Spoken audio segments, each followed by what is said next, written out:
Shalom, peuple de Dieu, vous qui nous recevez en ce jour chez vous. Je suis le pasteur Tony Maboussi et bienvenue dans votre émission Le Camp des Élites. Le Camp des Élites. Le Camp des Élites est une émission produite par le ministère dont nous sommes visionnaires et responsables, le ministère La Trompette du Sanctuaire.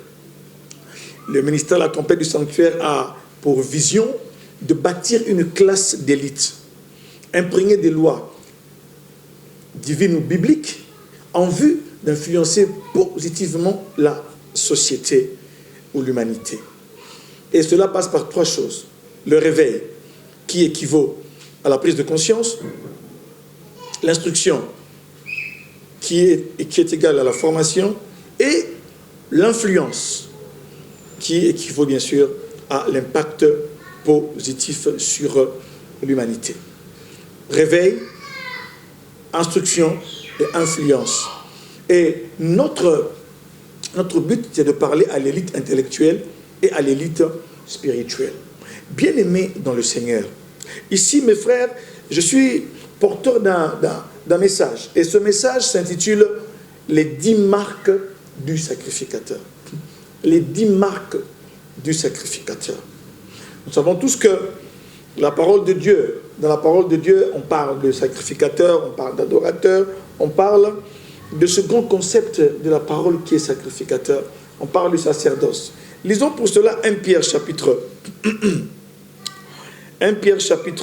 2, verset 9. 1 Pierre 2, verset 9. Lisons 1 Pierre 2, verset 9. Il est écrit ceci. Vous, au contraire, vous êtes une race élue, un sacerdoce royal, une nation sainte, un peuple acquis, afin que vous annonciez les vertus de celui qui vous a appelé des ténèbres à son admirable lumière. Vous, au contraire, contrairement à ceux qui ne connaissent pas le Seigneur, contrairement à ceux qui ne sont pas, à ceux qui n'ont pas Jésus-Christ pour Seigneur et Sauveur, l'apôtre Pierre parle à ses interlocuteurs, les croyants, les disciples du Christ. Il leur dit 4 choses. Ils sont une race élue, la race est élue, le sacerdoce est royal, la nation est sainte et le peuple est acquis. Pourquoi? Afin que vous annonciez les vertus de celui qui vous a appelé des ténèbres à son admirable lumière. Lisons maintenant Apocalypse 1, verset 6. Apocalypse 1, verset 6. Où il est écrit ceci. Lisons Apocalypse 1, chapitre 1, versets 5 à 6.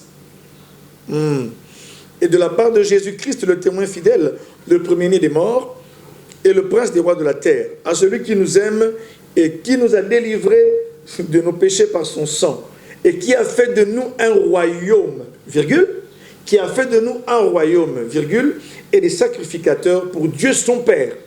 Nous sommes des sacrificateurs pour Dieu. À lui soit la gloire et la puissance au siècle des siècles. Amen. Lisons Apocalypse 5, versets 9 à 10. Apocalypse 5, versets 9 à 10. Et il chantait un cantique nouveau,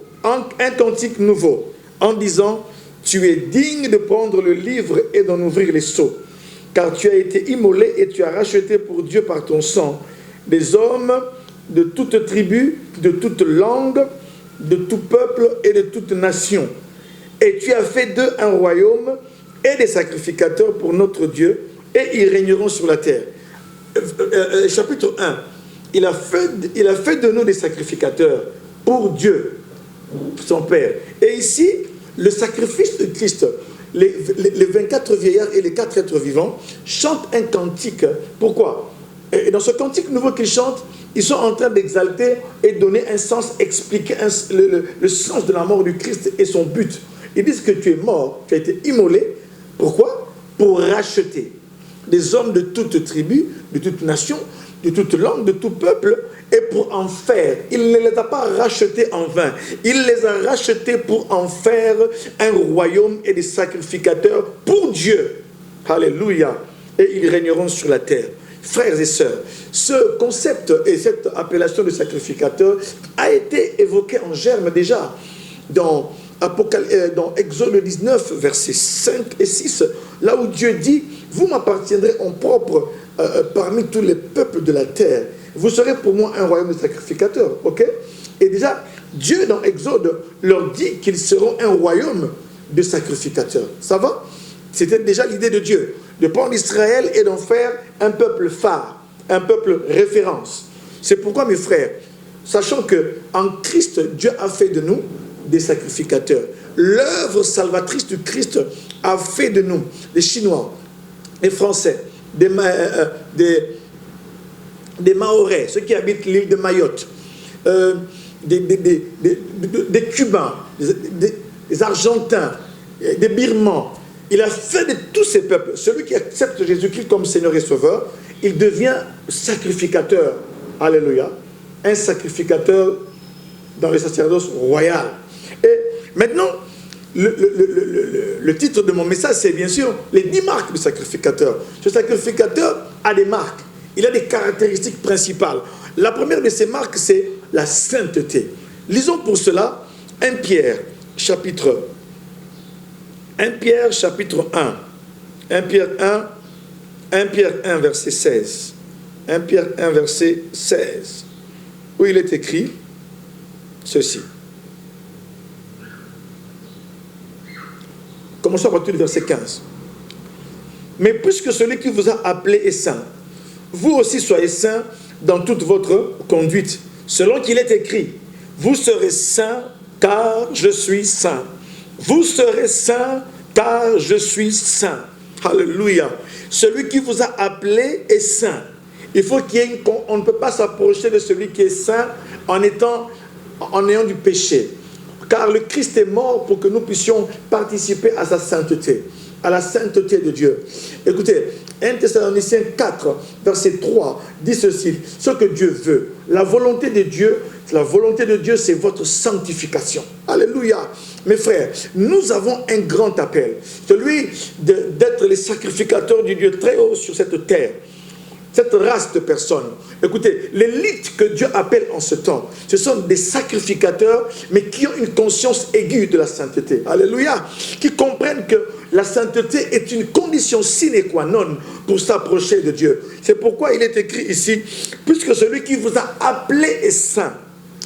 Notre sainteté est obligatoire. Notre conduite doit être sainte. Il dit ceci, soyez saints dans toute votre conduite, dans chaque département dans chaque compartiment de votre vie. La vie à domicile, la vie en couple, la vie au service, la vie dans le quartier, où que ce soit, dans le milieu professionnel, à l'église, où que ce soit, nous devons être saints dans toute notre conduite. Il n'y a pas de séparation, il n'y a pas d'hiatus. C'est pourquoi, mes frères et mes sœurs, aujourd'hui, l'une des choses que l'ennemi est en train de combattre, c'est de montrer aux gens que vous pouvez pécher. Et bien sûr, il se fonde sur le passage qui dit, là où le péché abonde, la grâce surabonde. Non, mes frères, non.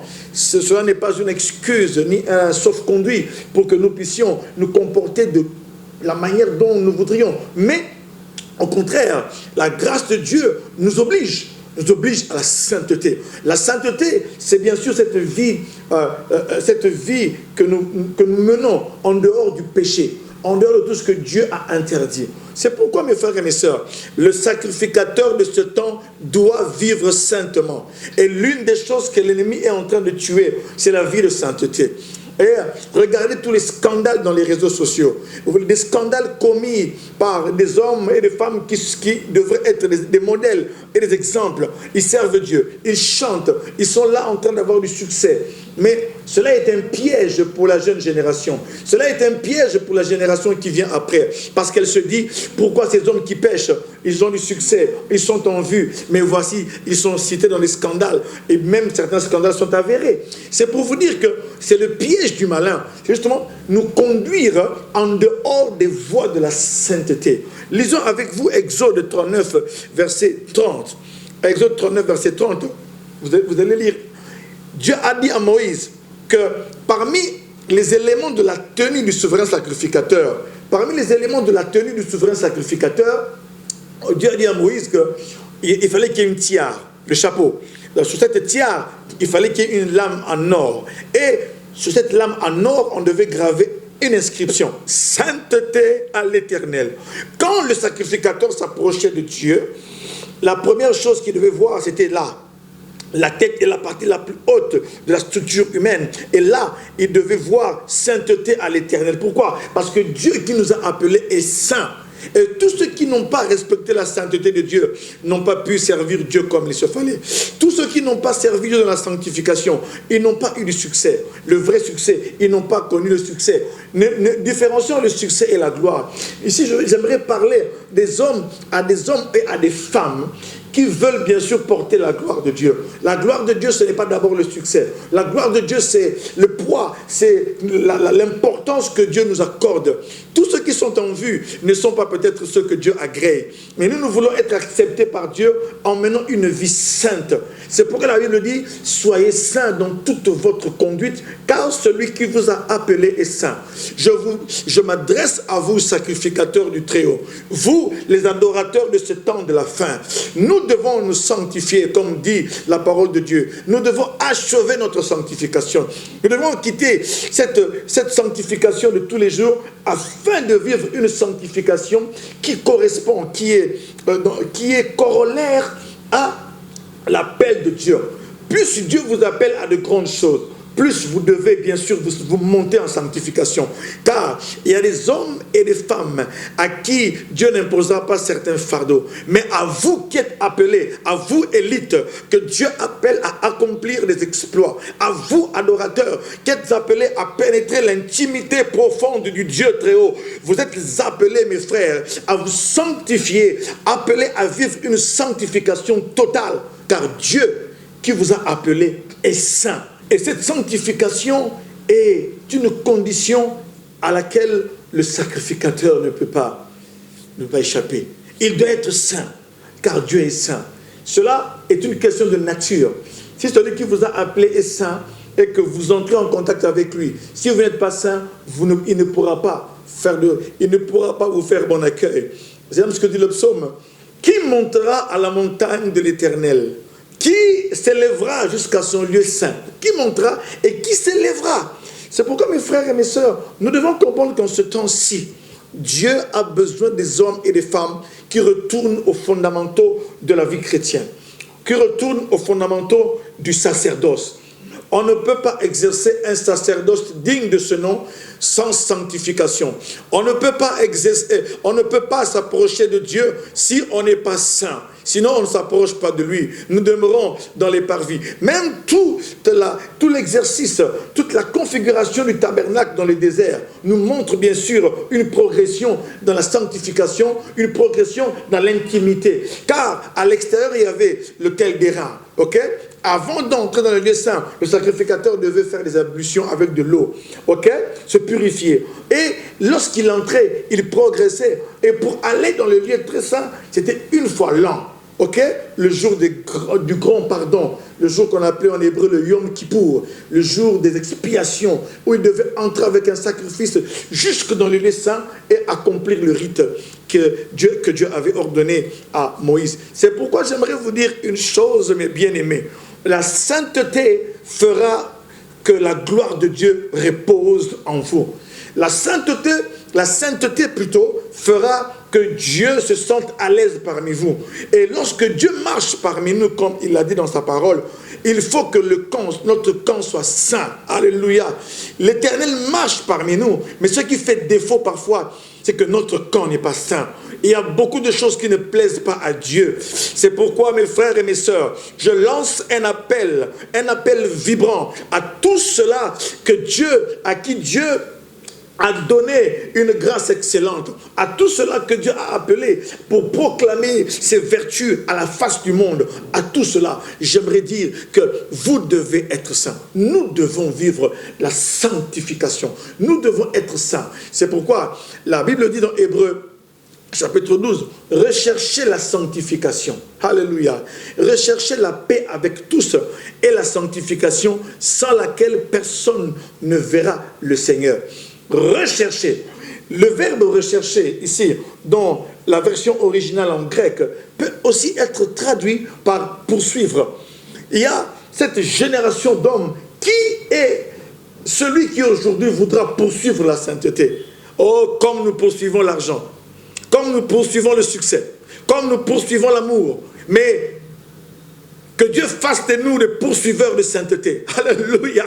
Je suis saint aujourd'hui, ça ne me suffit pas. Je dois encore être saint demain, être plus saint le lendemain, être plus saint dans 6 mois, mais aller graduellement vers une sanctification. Mes frères, il y a des moments où vous ne regarderez plus.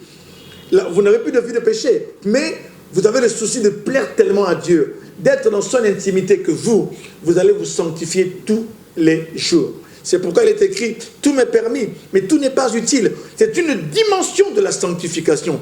Il y a des gens à qui Dieu permettra certaines choses, mais pas à vous. Pourquoi vous savez? Parce que vous êtes appelés à entrer dans les profondeurs. Vous êtes appelés à entrer, à pénétrer et à scruter le cœur de Dieu. Vous êtes appelés, vous, à demeurer avec le Seigneur. Or, Dieu ne peut pas demeurer avec quelqu'un qui est différent dans sa nature. Parce que Pierre dit, puisque celui qui vous a appelé est saint, soyez aussi saints dans toute votre conduite. Selon qu'il est écrit, vous serez saints car... Alléluia, car... il est saint. Vous serez saint car je suis saint. Vous serez saint car je suis saint. Lorsque Dieu devait descendre, mes frères, la sanctification, mes frères, nous prépare à accueillir la présence de Dieu. La présence de Dieu requiert la sainteté. La présence de Dieu requiert et exige la sanctification, mes frères. Mon cœur vibre parce que le peuple de Dieu abandonne les voies au nom de la modernité, au nom de l'évolution des mœurs. Les gens plongent dans le péché, les gens plongent dans le compromis. Mais je lance un appel à l'élite de Dieu. Cette élite qui comprend que sans la sanctification, Dieu ne sera pas là. Alléluia. Sans laquelle personne ne verra le Seigneur. Lorsque Dieu devait descendre sur le mont Sinaï, il a dit à Moïse, dis au peuple de faire 3 jours qu'il se sanctifie, car je vais descendre. Mes frères, nous servons un Dieu saint. Nous ne servons pas un Dieu de compromis. Nous ne servons pas un Dieu de mélange, mais nous servons un Dieu saint. C'est pourquoi Élie a dit à Israël, jusqu'à quand clocherez-vous des 2 côtés? Si c'est Baal qui est Dieu, allez vers Baal. Si c'est l'Éternel qui est Dieu, allez vers l'Éternel. Il n'y a pas de mélange, car dans les 10 commandements, Dieu dit à Moïse, je suis un Dieu jaloux. Tu n'auras pas d'autre Dieu devant ma face. La sainteté est une exclusion de tout ce que Dieu refuse. La sainteté vous mènera à l'exclusion de tout ce que Dieu ne veut pas.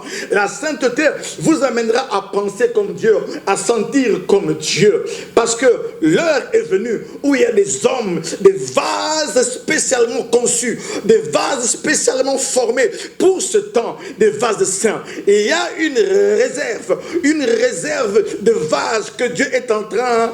Alléluia. Dieu est en train de préparer, comme le dit Timothée. Il y a ici celui qui s'éloigne de ces choses sera un vase d'honneur. Il sera propre, sanctifié, utile et propre, utilomètre et propre à toute bonne œuvre. Dans une grande maison, il n'y a pas que des vases d'honneur. Il y a des vases aussi nobles et des vases d'usage vil. Les uns pour un usage quelconque, d'autres pour un usage d'honneur. C'est justement la sanctification fait de nous des vases d'honneur, des vases de choix pour les grandes occasions. C'est pourquoi ne vous en faites pas. Ne regardez pas à tout ce qui brille, mais regardez plutôt à l'appel de l'Esprit. Car l'heure est venue, le temps est là. Quand d'autres s'en vont dans le mal, comme dit Apocalypse, que celui qui est saint se sanctifie encore. Que celui qui se souille encore. C'est la double vitesse que connaît ce temps de la fin. Le temps de la fin connaîtra une croissance du mal, mais aussi une croissance de la sainteté. J'appelle les hommes et les femmes qui veulent faire croître la sainteté. Je les appelle à remarquer que Dieu vous appelle à son service. Il vous appelle à vous détacher du mal. Il vous appelle à aller encore plus loin. Il vous appelle à ne pas vous contenter de votre sainteté actuelle, mais il vous appelle encore à aller plus profondément dans le détachement afin d'être ces vrais nazirs, ces nazirs de ce temps. Car les élites que Dieu appelle, Dieu m'a dit, les élites que Dieu appelle en ce temps, les sacrificateurs, ils sont comme Samuel, ils sont des naziréens. Le temps que nous vivons sont les temps comme Samuel, où les fils d'Élie se livraient au mal. Mais il y avait un jeune homme, Samuel, qui portait les fautes de l'enfance. C'est pourquoi nous devons déjà apprendre à la jeune génération à porter les fautes, comme Anne tissait une faute chaque année pour Samuel. Nous devons aussi faire porter les fautes à la jeune génération, afin qu'ils sachent déjà porter les fautes et connaître les exigences de l'éphod, la sainteté, la pureté. Le défi, mes frères, c'est le défi de la pureté. Qui sont ces hommes et ces femmes qui vont bien sûr porter l'éphod? L'Église doit confectionner une éphod, un message. Cette éphod, c'est un message, un comportement, un modèle à montrer aux autres. L'Église doit apprendre au peuple à porter l'éphod chaque année. Une sainteté qui convient en ce temps. Que Dieu vous bénisse, mes frères. La suite dans le prochain numéro de l'émission Les Camps des Élites. Et vous pourrez aussi vous abonner à notre page, à notre compte YouTube, notre page Facebook également, La Trompette du Sanctuaire. Et que Dieu vous bénisse et qu'il vous accorde sa paix. Amen. Je me prosterne devant toi et j'adore